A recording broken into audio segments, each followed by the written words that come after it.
అరే రెండ్రా షూట్ చేసేద్దాం. అరే మీకేరా చెప్పింది, రెండ్రా. వస్తాం లేరా, మిలియన్స్ లో వ్యూస్ వచ్చినట్టు, లక్షల్లో లైక్లు వచ్చినట్టు. వచ్చేవే 100 లైకులు, బిల్డప్ ఒకటి. రెడీయా? అరే ఏంట్రా ఎప్పుడు వేసిన బట్టలు వేస్తావు?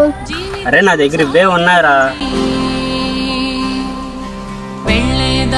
ఏదిరా నా ఫోను? మాకు కూడా చాలా పనులు ఉంటాయి. నువ్వు ఫోన్ తీసుకోరా, ప్రతిసారి అందరి ఫోన్లు ఎలా వాడతాం? సరేరా. తమ్ముడు ఒకసారి రా. తమ్ముడు ఎందుకురా వీడియోస్, శుభ్రంగా చదువుకోవచ్చు కదా. అదేంటో నాకు తెలియదన్నా. నాకు వీడియోస్ తప్ప ఇంకేమీ రాదన్నా. చదువుకుందామంటే చదువు కూడా రాదన్నా. పోనీ ఏదో పనిలోకి వెళ్దాంటే పని కూడా రాదన్నా నాకు. అదే తమ్ముడు, అందరి ముందు అవమానపడడం అవసరమా నీకు? అవునన్నా, నన్ను అందరూ అవమానిస్తారు, కానీ లైక్స్ రావు, వ్యూస్ రావు అన్నా. కానీ ఎందుకో వీడియోస్ మీద ఇంట్రెస్ట్ పోవట్లేదన్నా. సరే వీడియోస్ ఉంటున్నావు, అందులో ఓడిపోతే సొంతంగా పోరాడి ఓడిపోయానని గర్వంగా చెప్పుకుంటానన్నా.